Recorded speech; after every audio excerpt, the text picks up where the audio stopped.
हाँ बच्चों, का हाल चाल है। चलिए चैप्टर 10वां किरण तरंग प्रकाश की, सॉरी, इसमें दो पार्ट हम पार्ट फर्स्ट तरंग प्रगति, पार्ट सेकंड व्यतिकरण पढ़ चुके हैं। तीसरा पार्ट विवर्तन आज वो देखेंगे और कल के वीडियो में ध्रुवण देखेंगे, तो ये कंप्लीट हो जाएगा। तो चलिए ठीक है, विवर्तन आज देखा जाए। पहला क्वेश्चन ये है कि विवर्तन क्या है। विवर्तन क्या है, तो आप ऐसा समझिए, जब प्रकाश की कोई किरण किसी अवरोधक, ये मान लीजिए हमने कोई अवरोधक ले लिया, क्या ले लिया, अवरोधक, अथवा कोई संकीर्ण छिद्र ले लिया जाए, ये कोई संकीर्ण छिद्र ले लीजिए, से होकर गुजरती, तो जो प्रकाश की किरणें हैं, तो जैसे ऐसे जो गुजरेंगी वो तो सीधा सीधा निकल ही जाएंगी, लेकिन जो ऐसे जानी चाहिए, सीधी जानी चाहिए, क्योंकि प्रकाश एक तरंग है, लेकिन तब भी ये सीधी रेखा में चलता है, क्योंकि इसकी चाल बहुत अधिक होती है, यानी 3 × 10⁸ मीटर/सेकेंड, यानी इससे ज़्यादा चाल किसी की नहीं। इसीलिए तरंग होते हुए भी ये सीधी रेखा में चलता है, ऐसा हाइगेंस ने कहा था। प्रकाश एक तरंग है, लेकिन सीधी रेखा में इसलिए चलता है क्योंकि स्पीड इसकी बहुत ज़्यादा होती है। लेकिन जब ये अवरोधक से होकर ऐसे गुजरता है, अवरोधक के छू के जब जाता है, तो ये कुछ ना कुछ प्रकाश की तरंगें, जो अवरोधक को जितनी तरंगें छू रही हैं, ये कुछ ऐसे मुड़ जाती हैं। अधिकांशतः तरंगें सीधे निकलती हैं, लेकिन कुछ तरंगें मुड़ जाती हैं। अथवा जैसे यहाँ से जो तरंगें जाएंगी, संकीर्ण छिद्र से होकर गुजरेंगी, कुछ तरंगें ऐसे मुड़ जाएंगी, ऐसे मुड़ जाएंगी, अधिकांशतः सीधी सीधी निकल जाएंगी। तो ये जो इस तरह से मुड़ जाती हैं तरंगें, इस घटना का नाम रखा गया था विवर्तन। जैसे एक आध उदाहरण मैं आपको दे रहा हूँ। मान लीजिए अपने घर में कमरा है, कमरे के दीवार पर एक बल्ब लगा है, ऐसे करके पूरा गेट लगा है, ये गेट है भैया। गेट खोलने तथा बंद करने के लिए नीचे कुछ न कुछ जगह छोड़ते ही है। ये मान लीजिए थोड़ी एक जगह है, ये फर्श है, ये थोड़ी जगह है। अब आप गौर करना है, ये चीज़ें प्रैक्टिकली है जी, क्योंकि घर में कर सकते हो। प्रकाश किरणें सीधी जानी चाहिए, ऐसे ऐसे सीधी जानी चाहिए, लेकिन आप गौर करिए कि जो एक गेट के पास पहुंचेगी ऐसे सीधी जाके रुक जानी चाहिए, लेकिन ये जो प्रकाश किरणें इस संकीर्ण छिद्र जैसा ये काम कर रहा है, वहाँ से जो गुजरती हैं तो ये कुछ बाहर भी निकल जाती। तो यानी अंदर बल्ब जल रहा है कि नहीं जल रहा, नीचे गेट देख के, यानी गेट के नीचे जो जगह है वहाँ देख के हम बता सकते हैं, क्योंकि वहाँ कुछ ना कुछ प्रकाश मुड़ के हमें दिखाई दे रहा होता है ऐसे। अच्छा, एकदम स्पष्ट नहीं दिखाई दे रहा कि जैसे अंदर जहाँ बल्ब जल रहा उतनी तेजी से प्रकाश दिखाई दे रहा है, उतना नहीं, कुछ ना कुछ प्रबलता, क्योंकि आंशिक रूप से प्रकाश मुड़ता है, सभी प्रकाश किरणें नहीं मुड़ रही, इसलिए प्रबलता बहुत कम रहती, लेकिन दिखाई देता है। अगर आप ऐसा समझिए कि आपको कहीं पर भी कुछ भी दिखाई दे रहा है, थोड़ा सा भी दिखाई दे रहा है, इसका मतलब वहाँ प्रकाश उपस्थित है। प्रकाश की तीव्रता कम है, इसलिए आपको कम दिख रहा है। जैसे आप अंधेरे में भी सीधे सीधे चल पा रहे हो, थोड़ा थोड़ा तुम्हें फील आ रही है कि यार यहाँ से रोड है, थोड़ा आपको फील आ रही है, तो इसका मतलब थोड़ा प्रकाश है उधर। जहाँ प्रकाश नहीं होगा आपको एक भी दिखाई नहीं होगा, कुछ भी नहीं दिखाई दे। इसका मतलब आप जब गेट बंद होता है तो आपको नीचे दिखाई देता है, उधर अलग से थोड़ी थोड़ी इधर पे दिखाई दिया करता है। इसका मतलब प्रकाश की तरंगें, ये तरंगें थी, अवरोधक से होकर ये नीचे जो जगह थी थोड़ी सीधी रेखा में चलनी चाहिए थी, प्रकाश की किरणें ऐसे सीधी चलनी चाहिए, लेकिन यहाँ से टकराई होंगी, मुड़ गई होंगी, ऐसे आंशिक रूप से मुड़ गई होंगी। इसी मुड़ने की घटना का नाम पड़ गया विवर्तन। और डिफिनीशन आप कुछ ऐसे दीजिए, जब प्रकाश की किरणें या जब प्रकाश तरंगें किसी अवरोधक अथवा संकीर्ण छिद्र से होकर गुजरती, तो कुछ किरणें अपने मार्ग से विचलित हो जाती हैं, इस घटना को प्रकाश का विवर्तन कहते हैं। अच्छा, विवर्तन हो गया, जैसे देखिए विवर्तन हो गया, परावर्तन हो गया, अपवर्तन हो गया, ये 3 एक जैसे नाम हैं, विवर्तन, परावर्तन, अपवर्तन। अच्छा, रियल में देखा जाए तो प्रकाश तरंगे इन 3 ही जगह पर अपने मार्ग से विचलित होती हैं, वरना प्रकाश की किरणें सीधी चलती। जैसे किसी दर्पण में प्रकाश की किरणें पड़ जाए तो जानी चाहिए थी ऐसे, लेकिन जाने लगती हैं ऐसे। इसका मतलब अपने मार्ग से विचलित हुई। जानी चाहिए थी ऐसे, इधर को जानी चाहिए, लेकिन दर्पण आगे पड़ गया तो इधर को निकल जाती। तो इसका नाम पड़ गया परावर्तन। और जब एक माध्यम से दूसरे माध्यम में जाती तो भी प्रकाश की किरणें अपने मार्ग से विचलित हो जाती। जैसे आप कहीं पर गिलास उलास में पानी भरा है और उसमें आप पेंसिल एक डालिए तो पेंसिल जहाँ से पानी भरा हुआ वहाँ से थोड़ी टूटी टूटी नज़र आती है। गौर करे होंगे आपने ऐसा। तो इसका मतलब टूट नहीं गई पेंसिल, इसका मतलब ये है कि जब प्रकाश की किरण एक माध्यम से दूसरे माध्यम में गई तो अपने मार्ग से विचलित हुई है। तो जहाँ से विचलित हुई है वहाँ से आपको देखने में ऐसा लग रहा है जैसे टूट गई हो। तो इसका नाम भैया रख दिया गया अपवर्तन। विवर्तन में क्या होता है कि जब अवरोधक अथवा संकीर्ण छिद्र से प्रकाश की किरण गुजरती है तो भी आंशिक रूप से, यानी सभी किरणें नहीं मुड़ती, उनमें से कुछ किरणें अपने मार्ग से विचलित हो जाती हैं, क्योंकि जो किरणें इस तल के संपर्क में आई होंगी वो किरणें मुड़ गई होंगी। अच्छा, मुड़ती कितनी है? अपनी तरंगदैर्घ्य की कोटि के बराबर। जबकि जो ध्वनि तरंगे हुआ करती हो ज़्यादा मुड़ जाते हैं। ध्वनि तरंगों में जितनी तरंगे हैं सभी में भी लगभग ये गुण होता है, विवर्तन का गुण। लेकिन ध्वनि तरंगे जो होती है वो 1-1, 1.5 मीटर ऐसे मुड़ जाती हैं। ये जो मुड़ने की ये जो कैपेसिटी है ये एंगस्ट्रॉम में मुड़ेगी, जबकि अगर ध्वनि तरंगे होती तो 1-1 मीटर मुड़ जाती। इसीलिए क्या है कि अगर बाहर वाहन कोई चल रहा है या बाहर म्यूजिक बज रहा है, आप घर के अंदर हैं तो खिड़कियों उड़कियों की रेंज से वो प्रकाश या ध्वनि तरंगे हमारे अंदर आ जाती हैं। मतलब हम लोग सुन सकते हैं कि बाहर क्या हो रहा है, लेकिन देख नहीं सकते, क्योंकि ये जब हमारे प्रकाश तरंगे आती हैं मान लीजिए खिड़की से हमारे आँख पर, तो इतना नहीं मुड़ती हैं कि उधर की चीज़ें दिखाई देने लगे। इसलिए खिड़की के सामने जो चीज़ें होंगी वो दिख जाएंगी, दाएं बाएं की कम ही दिखेंगी। जैसे अब मान लीजिए इतने में खिड़की है, जस्ट आप बाहर को झांक रहे हो तो इसी के सामने थोड़ा सा बढ़ी होगी, यहाँ तक आप देख पाएंगे, यहाँ तक की चीज़ें आप देख लेंगे खिड़की के सामने, क्योंकि इतनी तरंगे प्रकाश तरंगे अपने मार्ग से विचलित हो गई तो दिखने लगता है। लेकिन आप सोचो कि बहुत ज़्यादा मुड़ जाए, जैसे इधर हमें देखना है या इधर देखना है, तो ये इतना 1-1 मीटर ऐसे रेंज नहीं मुड़ जाती, जबकि ध्वनि तरंगे मुड़ सकती हैं। यानी ध्वनि तरंगों का जो विवर्तन होता है प्रकाश तरंगों की अपेक्षा बहुत अधिक होता है। चलिए वो सब बात ठीक है। क्वेश्चन ये है कि प्रकाश का विवर्तन क्या है, तो आपको सीधे एक लाइन में जवाब देना है कि जब प्रकाश तरंगे किसी अवरोधक अथवा संकीर्ण छिद्र से होकर गुजरती हैं तो आंशिक रूप से कुछ किरणें अपने मार्ग से मुड़ जाती हैं। इस घटना को प्रकाश का विवर्तन कहते हैं। याद हो जाएगा? तो ठीक है बेटा, उतारो इसको। इसके बाद विवर्तन की शर्त लिखो। विवर्तन की शर्त, तो पहली शर्त तो ये है कि भैया अवरोधक है जो अथवा संकीर्ण छिद्र है, इसका आकार प्रकाश की तरंगदैर्घ्य की कोटि का होना चाहिए। प्रकाश की तरंगदैर्घ्य की कोटि का होना चाहिए, कोटि का होना चाहिए। दूसरा है भैया शर्त हो गया प्रकार। तो भैया विवर्तन है जो, इधर थोड़ी समझे, विवर्तन कितने प्रकार का है? प्रकार के पहले थोड़ी से पढ़ लो तुम लोग व्याख्या, इसको और सिद्धांतों का उपयोग करके व्याख्या करी जाए। मान लीजिए भैया समांतर किरणें चल रही।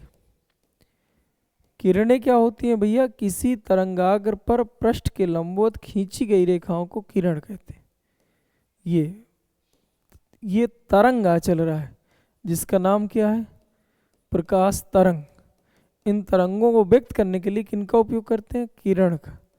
किरण सदैव भैया क्या होते हैं? तरंगाग्र। इसका नाम है भैया तरंगाग्र।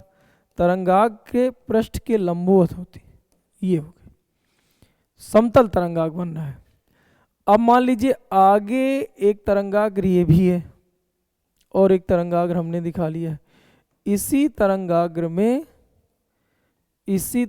में मान लीजिए एक पृष्ठ हम रख दें, जिस पृष्ठ में एक संकीर्ण छिद्र है। तरंगाग्र भी इसी पॉइंट पर बन रहा है, उसी तरंगाग्र पर ऐसे एक प्लेट रख दी। अब जो तरंगे भैया इस संकीर्ण छिद्र के सामने पड़ेंगी वो सब निकलेंगी। निकलेंगी। तो अब समस्या क्या है कि हमने ये पढ़ा है कि यदि कोई तरंग स्रोत, क्योंकि तरंगाग्र में उपस्थित प्रत्येक कण एक तरंग स्रोत का काम करता है, ऐसा हाइगेंस ने कहा था।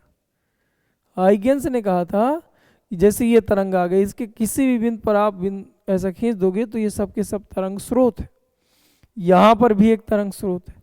इस तरंग स्रोत जब हो जाते हैं ये अपने आप में, छिद्र एक तरंग स्रोत हो गया जिससे तरंगे इधर जाएंगी, इस पार निकलेंगी, जिन्हें द्वितीयक तरंग के कहेंगे।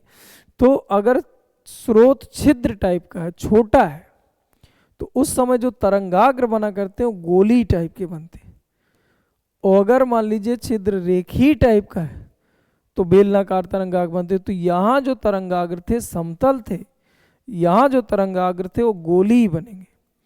और जब गोली बनेंगे तो अभी अभी हमने बताया था किरण क्या होती हैं, जो तरंगाग्र के पृष्ठ के लंबवत गुजरे। इसका मतलब अब जो किरणें हैं कुछ उन्हें इस तरह से गुजरना चाहिए, कुछ किरणें जो भैया इस तरह से गुजरेंगी। और अगर इस तरह से किरणें गुजरेंगी, इसका मतलब जो किरणें आ रही थी सीधे सीधे, ये तो सब किरणें रुक गई ना भैया, परावर्तित हो गई, क्योंकि छिद्र एक ही जगह था, बाकी सब की रुक गई। जो यहाँ से भैया गया ये मुड़ी है। तो जो सीधी किरणें चल रही थी वो अपने मार्ग से विचलित हो गई। इसीलिए अवरोधक से होकर जब प्रकाश तरंगें गुजरती हैं तो अपने मार्ग से विचलित हो जाती है। और इस तरह से विचलित हो जाने की घटना का ही नाम है विवर्तन। क्या नाम है? विवर्तन। अब देखिए एक बार और आखिरी बात सुन लो, यानी प्रकाश के विवर्तन की व्याख्या हाइगेंस की द्वितीयक तरंगिकाओं के सिद्धांत पर की जाती है। क्या बोलोगे? प्रकाश के विवर्तन की व्याख्या, प्रकाश के विवर्तन की व्याख्या हाइगेंस की द्वितीयक तरंगिकाओं के सिद्धांत पर की जाती है। हाइगेंस के अनुसार जब समांतर तरंगें या समांतर किरणें चलती हैं तो समतल तरंगाग्र बनता है। लेकिन यदि बिंदु स्रोत से तरंगें निकले तो गोली तरंगाग्र बनाती हैं। यदि किसी तरंगाग्र की स्थिति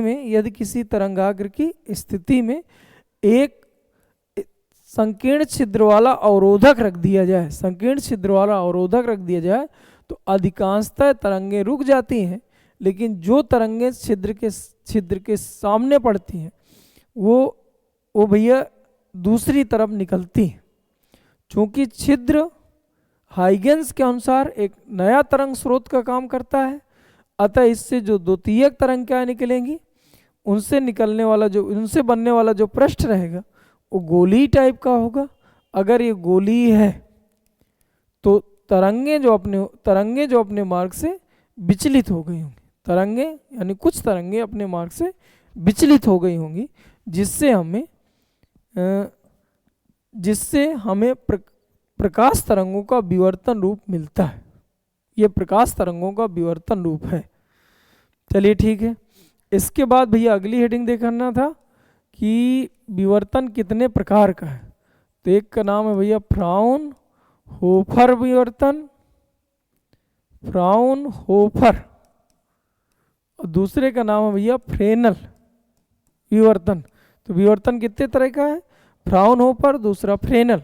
पहला क्या? फ्राउनहोफर, दूसरा फ्रेनल। फ्राउनहोफर विवर्तन, दूसरा फ्रेनल विवर्तन। तो फ्राउनहोफर विवर्तन में आपको ये बोलना है कि देखिए एक तरंग स्रोत हमने बना लिया, यस। इसके बाद भैया समांतर एक आपने लेंस रख दिया, लेंस से ऐसे किरणें गई जो सीधी निकल गई। इसके बाद भैया अवरोधक रख दिए, ये अवरोधक रख दिए। अवरोधक से तरंगे जब जाएंगी, कुछ तरंगे मुड़ेंगी, कुछ तरंगे सीधे निकल जाएंगी। तो जो तरंगे सीधे निकल रही हैं इसके फोकस पर एक पर्दा रखे, पर्दे पर फोकसित कर रहे हैं। लेकिन जो तरंगे अपने मार्ग से विचलित हुई होंगी, कुछ ऐसे विचलित होंगे, तो यहाँ इसको प्राप्त कर लिए। ये भैया इस तरह से इधर भी कुछ जो इधर को मुड़ गई होंगी भैया इधर भी फोकसित कर लिए होंगे।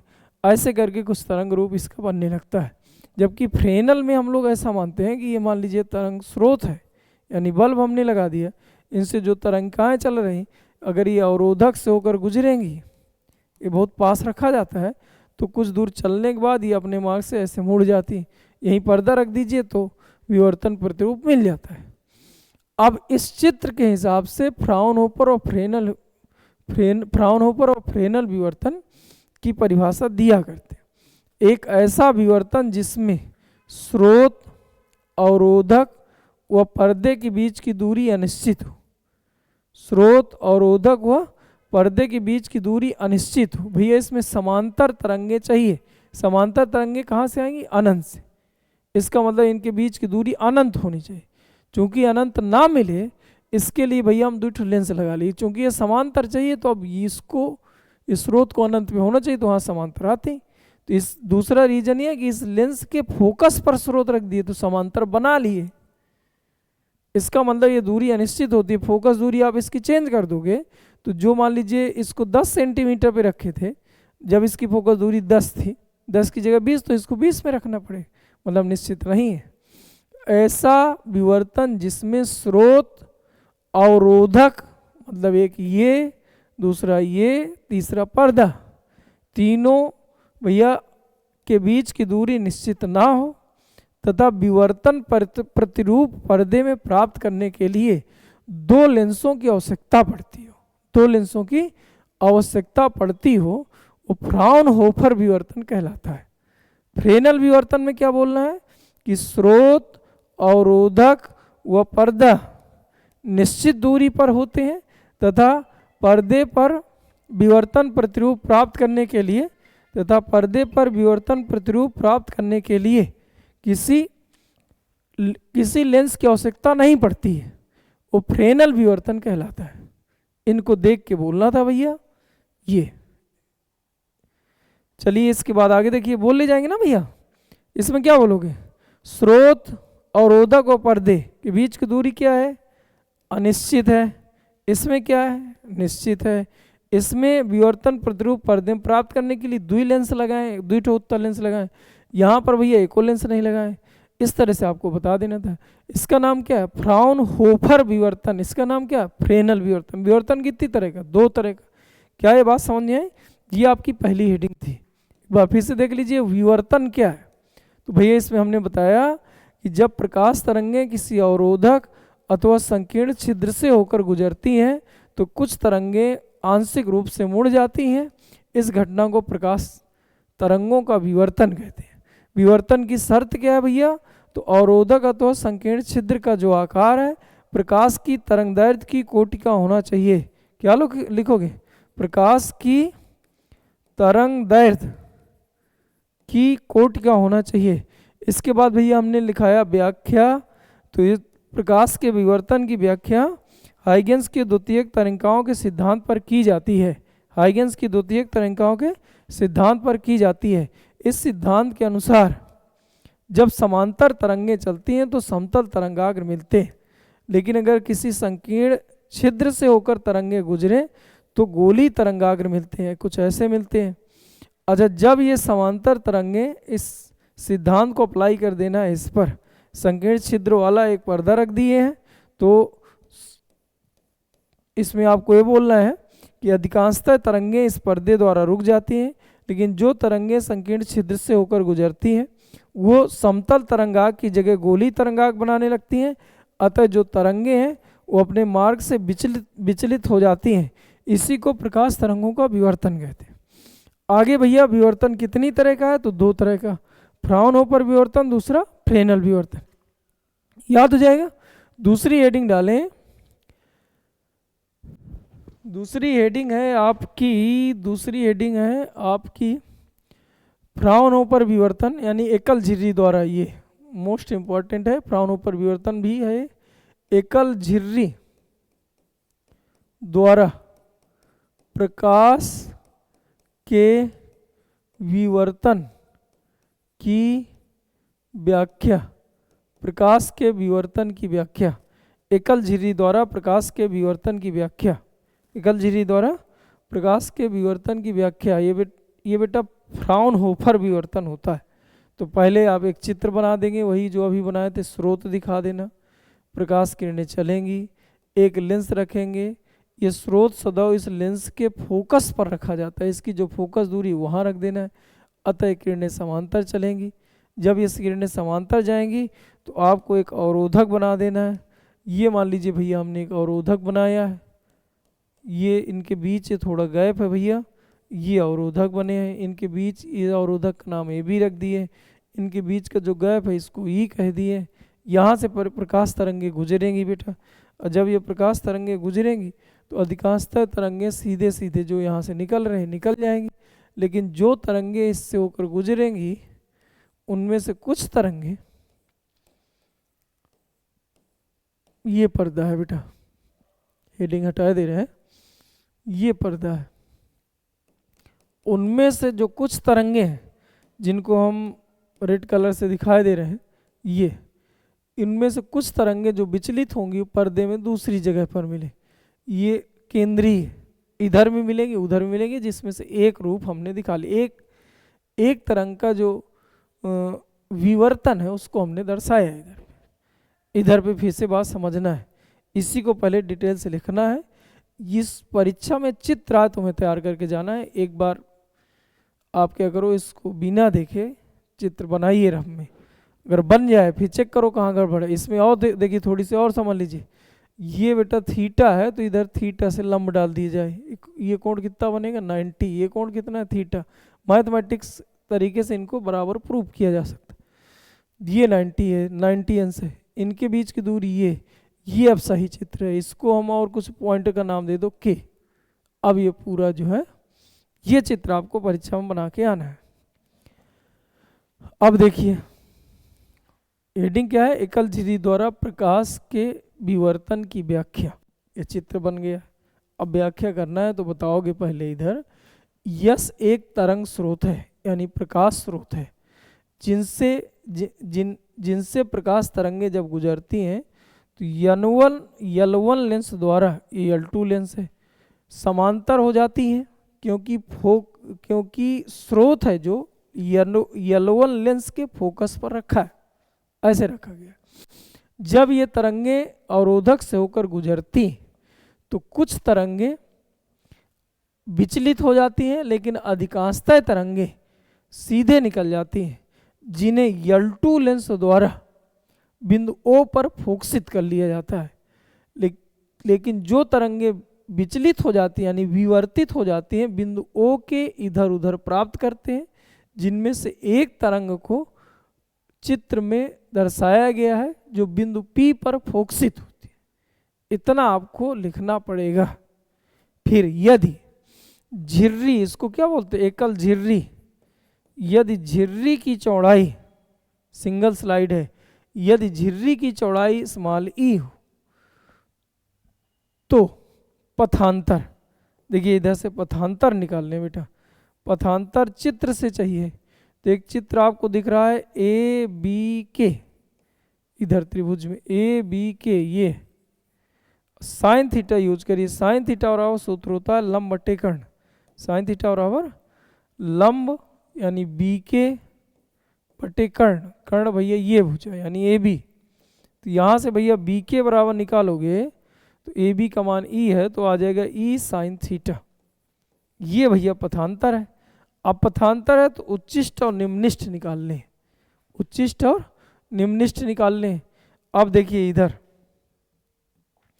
एक बात आप समझ लीजिए, जो दीप्त फ्रिंज, इसके पहले वाले चैप्टर ने व्यतिकरण में लिखाए थे दीप्त, दीप्त का दूसरा नाम था संपोषी। व्यतिकरण का जो कलांतर था संपोषी में सम, ऐसा तुम लोगों को रटवाया था मैंने। डेल फाई बराबर 0, 2 पाई, 4 पाई, 6 पाई। फिर इसके बाद लिखाया था पथांतर,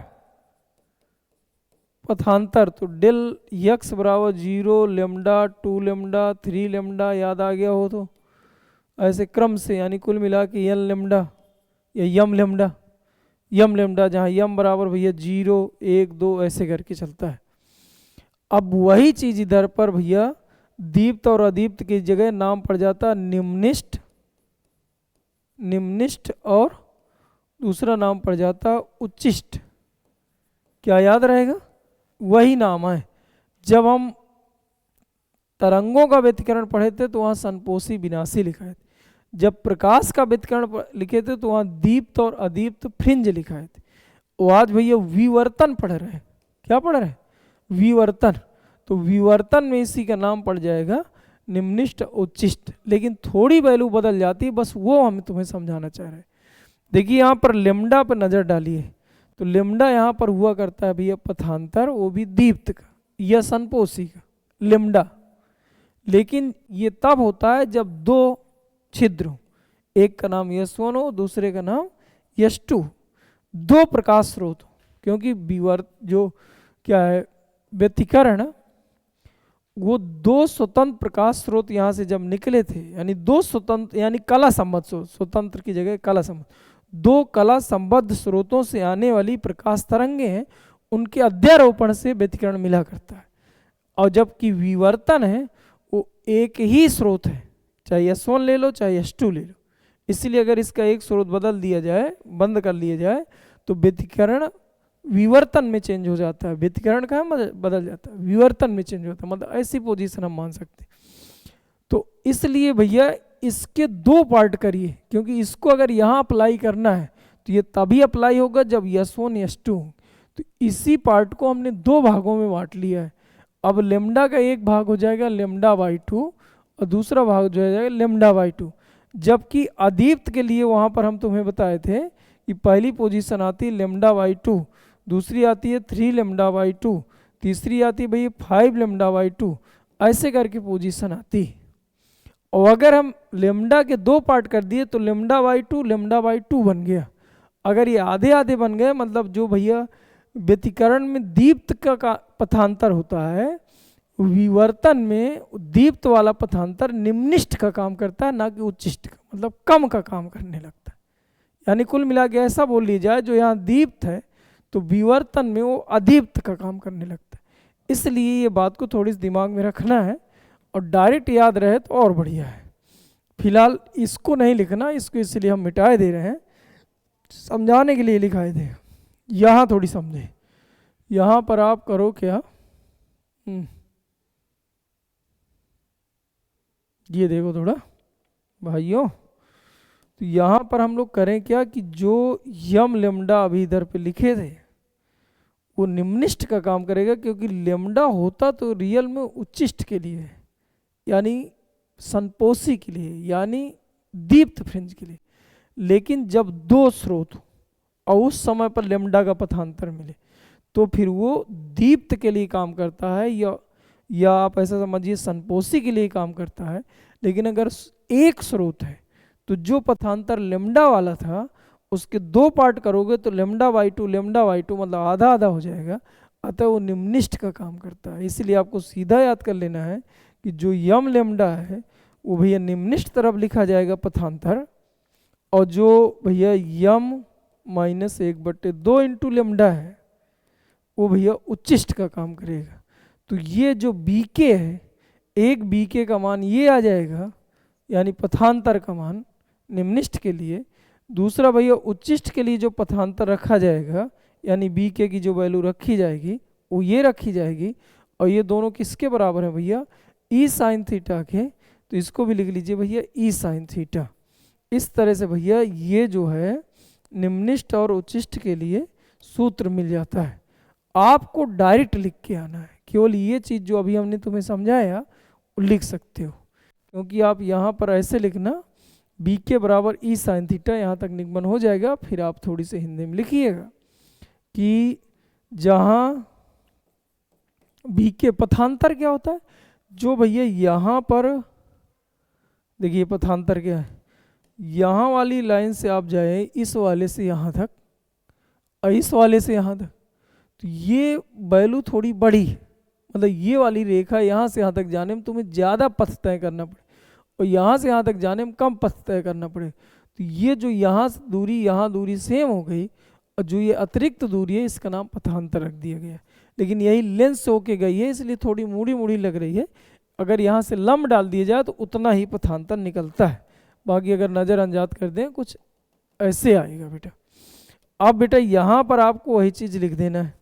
यहाँ क्या लिखोगे कि जहाँ बीके क्या है, जहाँ बीके पथांतर, जहाँ बीके पथांतर है, अतः दीप्त के लिए अतः या निम्निष्ठ के लिए, अतः निम्निष्ठ के लिए बीके बराबर अतः निम्निष्ठ के लिए इसको इधर ही लिखे, इसको और नीचे थोड़ी लिख दें,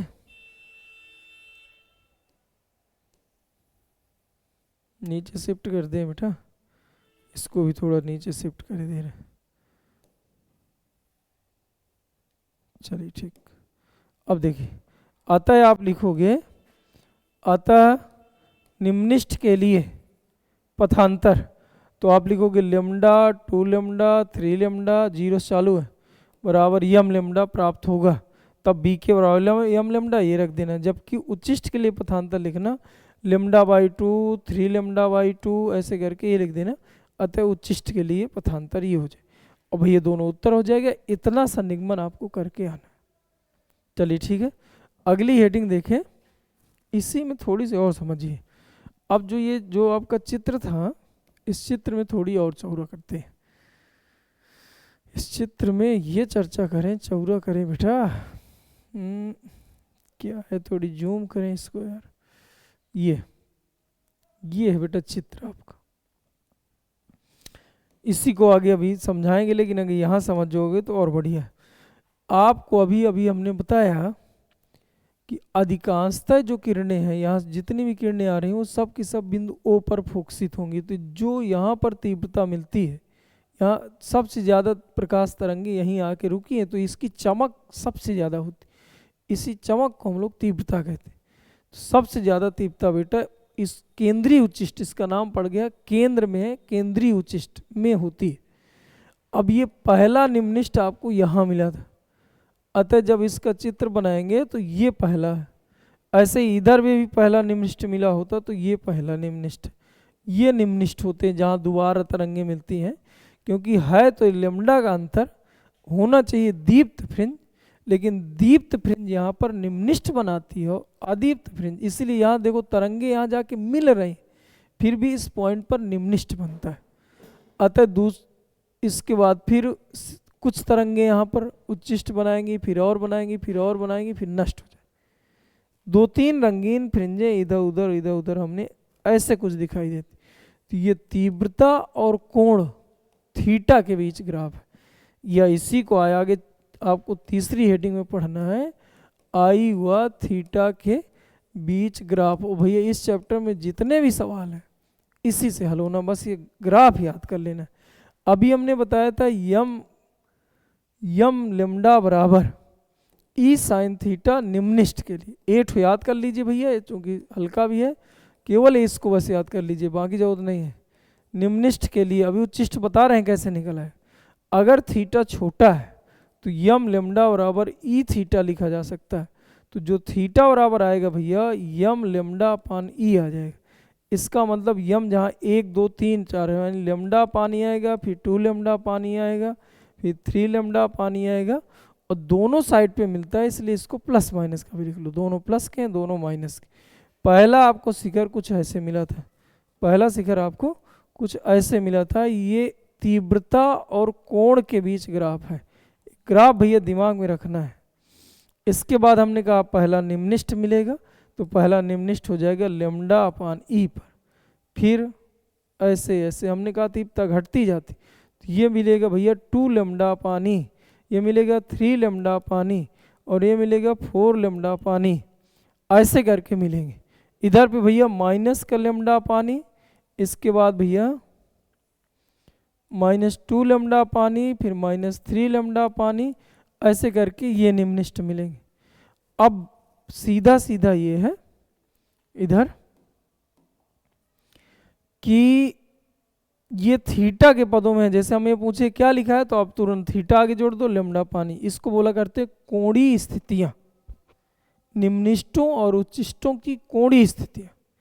तो प्रथम निम्निष्ठ की कोणीय स्थिति ये, द्वितीय की ये, इसको मुख्य उच्चिष्ट कहते हैं। मुख्य उच्चिष्ट की ये, मुख्य उच्चिष्ट की कोणीय चौड़ाई अगर पूछ ले तो इस पॉइंट से लेके इस पॉइंट तक बताना है, तो ये दोनों जुड़ जाएंगे। तो 2 लेमडा पानी, ये भैया थीटा बराबर 2 लेमडा पानी, मुख्य उच्चिष्ट की कोणीय चौड़ाई। अब भैया जैसे हम पूछ ले प्रथम उच्चिष्ट की कोणीय चौड़ाई क्या होगी, मान लो इसकी निकालना है, ये प्रथम इधर है, ये भी प्रथम इधर है, प्रथम है दोनों तरफ, इसकी वैल्यू चाहिए। अब सोचो लेमडा पानी ये है, लेमडा पानी 2 लेमडा पानी ये है। अब इनके बीच की आधी, ये आधी दूरी चाहिए, तो दोनों को जोड़ के बाद आधा कर दो, तो लेमडा पानी प्लस 2 लेमडा पानी बटा 2, तो ये बन जाएगा भैया 3 लेमडा पान 2 ही। माइनस कहाँ चला गया, माइनस केवल डायरेक्शन बता रहा है, इधर प्लस का है इधर माइनस का है, लेकिन ये दूरियां रखी हुई हैं, कोणीय स्थिति रखी है, कोणीय की वैल्यू जुड़ना ही है। जैसे अब इसमें आप प्लस का था माइनस का, तो जो ऐसे जोड़ते 0 हो जाता ना, लेकिन ये दूरी तुम्हें 0 थोड़ी दिख रही है, 0 थोड़ी है यार, इतनी सी दूरी है। अब जैसे हम पूछे बताइए दूसरा, ये भैया मुख्य उच्चिष्ट है, प्रथम उच्चिष्ट है, दूसरा उच्चिष्ट है, या तीसरा उच्चिष्ट है, यानी द्वितीय उच्चिष्ट की स्थिति क्या होगी, तो 2 लेमडा पानी है, 3 लेमडा पानी, तो 5 लेमडा पानी हो गया उसका आधा, तो 5 लेमडा पान 2 ही। इसलिए भैया अगर तुम्हें ये ग्राफ याद है, तो सवाल अगर विवर्तन कहीं लिखा है, सवाल लिखा है, विवर्तन से रिलेटेड सवाल है कुल मिला, तो भाई ये चित्र बना लेना, फिर जो पूछ रहा है भाई इसको गौर से इधर फाइंड कर देना, निकल आएगा। और देखिए भैया कभी कभी क्या करता है कि मान लीजिए पूछ लिया रेखीय स्थिति, ये तो कोणीय स्थिति है, मुख्य उच्चिष्ट की कोणीय स्थिति, जैसे इधर पे देखो बेटा, मान लीजिए हम कहें ये है कोणीय स्थिति, तो थीटा बराबर आपने बता दिया 2 लेमडा पानी, यहाँ से लेके यहाँ तक लेमडा पानी तो 2 लेमडा पानी। अब मान लीजिए रेखीय स्थिति हम पूछ लें, तो कोण बराबर सूत्र होता है चाप बटे त्रिज्या, लेकिन आप याद करिए इस पर्दे से यहाँ तक की दूरी है, ऐसे दूसरा लेंस बना था, लेंस ऐसे बना था, यहाँ अवरोधक था, समांतर किरणें गई थी, कुछ किरणें बिना विच्युत हुए सीधे निकल गई थी। अब इसमें यह ध्यान देना है कि यहाँ ऐसे सीधे जो निकली थी, ये लेंस इस पर्दे के बहुत समीप आ रहता है, तो यहाँ से यहाँ तक की दूरी भैया फोकस दूरी के बराबर माना जा सकता है। वैसे दूरी तो लेंस से दूरी होती है फोकस दूरी, लेकिन ये दूरी नगण्य मान ली जाए फोकस दूरी के बराबर। तो जब कोण बराबर चाप बटे त्रिज्या रखते हैं, कोण यहाँ आपका कुछ बना था थीटा, ऐसे करके अगर याद हो, ऐसे करके फिर ऐसे गया था थीटा इधर, चाप बटे त्रिज्या, तो यहाँ फोकस दूरी के बराबर हो जाता है 2 लेमडा पानी। याद रखने की ये रख लीजिए, कोण बराबर चाप बटे त्रिज्या, त्रिज्या की जगह आप या तो पर्दे के बीच की दूरी कह रहा हो, पर्दे तो यहाँ डी रख देना है, फोकस दूरी कह रहा हो तो यफ रख देना है। अब यहाँ से आप यक्स निकाल लो बेटा, ये यक्स कोणीय स्थिति है, तो यक्स भाई वो रेखीय स्थिति है बेटा, कोणीय स्थिति तो थीटा है, तो रेखीय स्थिति यक्स निकालोगे तो 2 लेमडा पानी इंटू यफ, ये उत्तर रहेगा, ये उत्तर रहेगा सीधा सीधा 2 लेमडा पानी इंटू यफ, ये रेखीय स्थिति है, ये सेंटीमीटर में आना है, ये रेडियन में आना है। ऐसे किसी की भी रेखीय स्थिति, जैसे प्रथम निम्निष्ठ की रेखीय स्थिति बताएं, तो भैया थीटा बराबर दिया है लेमडा पानी, तो कोण बराबर चाप बटे त्रिज्या बराबर लेमडा पानी, यक्स बराबर हो जाएगा लेमडा पानी इंटू यफ, ये उत्तर है। हम कहते हैं बताइए पहला उच्चिष्ट है, दूसरा है, तीसरा है, यह केंद्रीय होता है। मान लीजिए तीसरे उच्चिष्ट की कोणीय स्थिति रेखीय स्थिति बताएं, तो तीसरे वाले तो पहले कोणीय स्थिति निकालो, तो भैया 2 3 लेमडा पानी और 4 लेमडा पानी का आधा कर दीजिए, तो आ जाएगा भैया 4 3 7 लेमडा पानी, 2 का भाग ये हो जाएगा, ये तो कोणीय स्थिति हो गई। अब चाहिए हमें रेखीय स्थिति, तो कोण बराबर चाप बटे त्रिज्या, तो 7 लेमडा अपान 2 ही में यफ का गुणा और कर दीजिए, तो भैया उत्तर हो जाएगा। अब एक और आखिरी समझ लो, जब कोण बड़ा हो, जैसे मान लीजिए आपने ये सूत्र लगाया प्रथम निम्निष्ठ के लिए, लेकिन अब कोण बड़ा है या ये वैल्यू गुणा भाग ज्यादा मिल रहा है, तो फिर उस समय पर क्या करना क्या है कि जहाँ थीटा है वहाँ साइन शब्द का यूज और कर देना, साइन थीटा और लेमडा पान ई रखना, क्योंकि अगर आप गौर करिए तो हमने इधर पे साइन को हटाया भी था, ये जब साइन कोण छोटा हो तो साइन हटा दिए थे तो थीटा आ गया था। अब जब जरूरत पड़े भाई, जैसे मान लीजिए 60 अंश पहले से दिया 60 अंश है, और वो ई लेमडा पूछ रहा है कितनी प्रकाश की तरंगदैर्घ्य डाली जाए, और कुछ पोजीशन दिया है 60 अंश का कोणीय स्थिति, मतलब विवर्तन का कोणीय स्थिति 60 अंश मिल रहा है, तो 60 अंश में तो अब अगर साइन थीटा के साथ ना रखोगे 60 सीधे रख दो तो गड़बड़ा ही हो जाए, यानी थीटा का मान ये 5 या 5 से कम आ जाए, बहुत कम आए भैया, 5 अंश हो या 5 अंश से कम हो, तो ऐसी कंडीशन में भैया कम हो तो फिर ऐसी कंडीशन में साइन थीटा बराबर थीटा रख दे, इसलिए भैया इनको ध्यान देना है। कोई भी इसमें जितने सूत्र हमने बताए, अगर कोण भैया बड़ा हो तो जहां जहां थीटा तुम्हें दिख रहा है उसके पहले साइन लगा देना, तो सबके सवाल, ये सवाल भी हल हो जाएंगे, यानी सब सवाल आपके हल हो जाएंगे। क्या भैया याद रहेगा? एक बार और आखिरी देख लीजिए। आपको एक चित्र बना लेना है, बहुत सिंपल सा चित्र है, बोलो याद रहेगा? बताइए, इधर भी ऐसे ऐसे थोड़ी कम कर लीजिएगा। इसकी पोजीशन कितना, माइनस लेमडा पानी, इसकी पोजीशन लेमडा पानी यानी प्लस लेमडा पानी, ये प्लस का 2 लेमडा पानी, ये प्लस का 3 लेमडा पानी, ये प्लस का 4 लेमडा पानी, ये पोजीशन रहेगी। अब यहाँ से यहाँ तक की वैल्यू चाहिए कोणीय स्थिति, केंद्रीय उच्चिष्ट की कोणीय चौड़ाई थीटा बराबर 2 लेमडा पानी, रेखी चौड़ाई तो कोण बराबर चाप बटे त्रिज्या, यानी डी यहाँ रख सकते हो या फोकस रख सकते हो, लेमडा पानी जैसा दिया। पर्दे के बीच की दूरी कहे तो डी रखना है, लेंस की फोकस दूरी कहे तो यहाँ एफ रखना है। ये निकल आएगी भैया केंद्रीय उच्चिष्ट। प्रथम निम्निष्ठ की कोणीय चौड़ाई तो लेमडा पानी, प्रथम निम्निष्ठ की रेखी चौड़ाई तो कोण बराबर चाप बटे त्रिज्या लेमडा पानी, ये रख लेना है। कोण भैया बड़ा है तो पहले से साइन थीटा रखना है, साइन थीटा और लेमडा पानी। कोण छोटा है साइन हटा लेना, बस इतनी सी बात याद कर लेना। ग्राफ किनके के बीच है? आई और थीटा के बीच। धन्यवाद। अगली हेडिंग ये है कि व्यतिकरण क्या है और विवर्तन, थोड़ा अंतर। विवर्तन दूसरा है व्यतिकरण, बस यही आखिरी है, खत्म करें। तो देखिए भैया, व्यतिकरण में अगर याद हो तो उसमें एकल झिर्री ए बी बनी थी और प्रकाश किरणें ऐसे समांतर आई थी, फिर लेंस रखे थे। अधिकांशतः प्रकाश किरणें लेंस द्वारा एक बिंदु पर फोकसित हो जा रही थी। कुछ तरंगें जो अपने मार्ग से विचलित हुई थी उनको पर्दे में दूसरी जगह पर फोकसित कर लिए थे। एक लेंस इधर लगा लिए थे, इधर स्रोत रख लिए थे, प्रकाश किरणें इस पर भैया ऐसे गई थी तो समांतर हो गई थी, क्योंकि इसके फोकस पर ये रखा रहता और इस वाले लेंस के फोकस पर ये रखा रहता। पहले वाले लेंस के फोकस पर स्रोत होता है, दूसरे वाले लेंस के फोकस पर पर्दा होता है। अवरोधक से और लेंस के बीच की दूरी यानी L2 के बीच की दूरी ये नगण्य होती, इसीलिए भैया कभी कभी थीटा बराबर, इसके पहले याद करिए, कोण बराबर चाप बटे त्रिज्या, तो त्रिज्या की जगह कभी एफ रखते थे, कभी पर्दे के बीच की दूरी डी रखते थे, दोनों एक ही बात है क्योंकि इनके बीच का गैप बहुत कम है। अब इनके अंतर, जबकि वितकरण में भैया ऐसे करके आया था, यस आया था, फिर 2 छिद्र S1 S2 करे थे, फिर यहाँ से प्रकाश की तरंगें विवर्तित होके यहाँ पर भैया वो मिला था, यहाँ पे मिला था। इसमें ऐसा आया था, इसमें ऐसा आया था। अब इसके अंतर भैया ढूंढ ढूंढ के 2-3 ठो आपको बता देना है। अब इधर सुने पहला अंतर। पहला तो आपको ये बताना है कि एक ही स्रोत से, ये भैया स्रोत का काम करेगा क्योंकि तरंगाग्र में उपस्थित प्रत्येक कण एक नए तरंग स्रोत का काम करता है। अगर याद हो जब व्याख्या में अभी बताए थे, इधर समतल तरंगाग्र मिला था, फिर छिद्र मिला था, फिर इधर गोली तरंगाग्र, तो ये स्रोत का काम करता है। तो जो भैया विवर्तन होता है एक ही स्रोत से आने वाली द्वितीयक तरंगिकाओं के अध्यारोपण से प्राप्त होता है।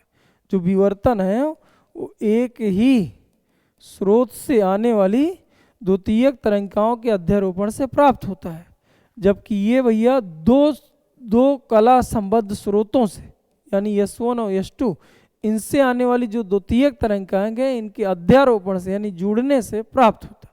पहला पॉइंट ये, पहला पॉइंट ये। इसमें भैया एक ही स्रोत से आने वाली जो तरंगिकाएं हैं, द्वितीयक तरंगिकाएं, ये जब जुड़ती हैं तो भैया विवर्तन मिलता है। और भैया इसमें 2 स्रोतों से जब आती हैं द्वितीयक तरंगिकाएं, वो जब अध्यारोपित होती हैं तो जो प्रतिरूप प्राप्त होता है उसे व्यतिकरण कहते हैं। दूसरा नंबर भैया, दूसरे में आपको ये बोलना है कि इसमें भैया जो फ्रिंज चौड़ाई है, जो फ्रिंज चौड़ाई है, देखिए चौड़ाई भैया पहले वाली की चौड़ाई इधर से देखिए, यहाँ ये तीव्रता देखिए भैया, इसकी तीव्रता निरंतर 2-3 के बाद नष्ट हो गई थी। तो भैया इनकी फ्रिंज चौड़ाई समान नहीं होती है और इनकी फ्रिंज चौड़ाई लगभग समान रहती है क्योंकि सूत्र होता है W बराबर D/D इंटू लेमडा, तो लगभग सेम होती है। इसकी भैया तीव्रता निरंतर घटती जाती है, इनमें तीव्रता नियत बनी रहती है। अगला भैया बताना था कि यहाँ पर भैया दीप्त और अदीप्त, इधर समझेंगे बेटा, यहाँ जो चौथा है दीप्त यानी निम्निष्ठ और उच्चिष्ठ यहाँ मिला करते हैं, यानी दीप्त और अदीप्त इनको भी कह सकते हो। तो के बीच जो अंतर होता है, जैसे दीप्त एकदम काला ही दिखाई दे और दीप्त बहुत चमकता हुआ दिखाई दे, तो उसके बीच अंतर आ गया। तो ये अंतर बहुत कम होता है, इसको विपर्यास बोलते हैं। विपर्यास अच्छा नहीं होता है, बहुत कम होता है। इसका जो विपर्यास होता है बहुत अच्छा होता है। फिर से आखिरी बार सुने, इसमें बोलोगे एक ही तरंग स्रोत के विभिन्न बिंदुओं से, एक ही तरंग स्रोत के विभिन्न बिंदुओं से आने वाली द्वितीयक तरंगिकाओं के अध्यारोपण से विवर्तन प्राप्त होता है। देखें, और आप बोलोगे व्यतिकरण, तो व्यतिकरण में याद हो गया होगा, व्यतिकरण में क्या लिखना था, दो कला संबद्ध स्रोतों से आने वाली द्वितीयक तरंगिकाओं के अध्यारोपण से प्राप्त होता है। भैया इन दूसरे नंबर में बताए कि भैया इनकी जो फ्रिंजें हैं कभी भी एक ही चौड़ाई की नहीं हो सकती हैं, इनकी फ्रिंजें लगभग एक चौड़ाई की हो सकती हैं, तीव्रता भैया घटती जाती है। और ये चार बात आपको बताएं, एक खटाखट देखें, इसकी जो तीव्रता है भैया निरंतर घटना ही है। चित्र आपका कुछ ऐसे बना था, इनकी तीव्रता कांस्टेंट रहती है। चाहे 10वें नंबर ऐसे पर्दे में बना करते हैं, दीप्त दीप्त दीप्त दीप्त। अब हम कह रहे हैं 10वीं वाली दीप्त फ्रिंज देखिए, तो जितनी तेजी से पहली वाली चमक रही है उतनी तेजी से 10वीं वाली भी चमक रही है। यहाँ ऐसा नहीं होता है। इसमें भैया जो फ्रिंज चौड़ाई है किन्हीं दो क्रमागत दीप्त अथवा किन्हीं दो क्रमागत अदीप्त फ्रिंजों के बीच की दूरी फ्रिंज चौड़ाई कहलाती। यहाँ ऐसा नहीं होता, इनके बीच दीप्त जो होगा बहुत तेजी से चमक रहा होगा, जो अदीप्त है एकदम डार्क काला होगा। इसका मतलब दोनों के बीच जो विपर्यास है बहुत अच्छा होता है, इसमें विपर्यास अच्छा नहीं होता। तो चलिए, ये आपका पूरा पार्ट खत्म हो गया, इसको आप देख लीजिएगा। कल भैया हम देखेंगे ध्रुवण। ठीक है, थैंक यू।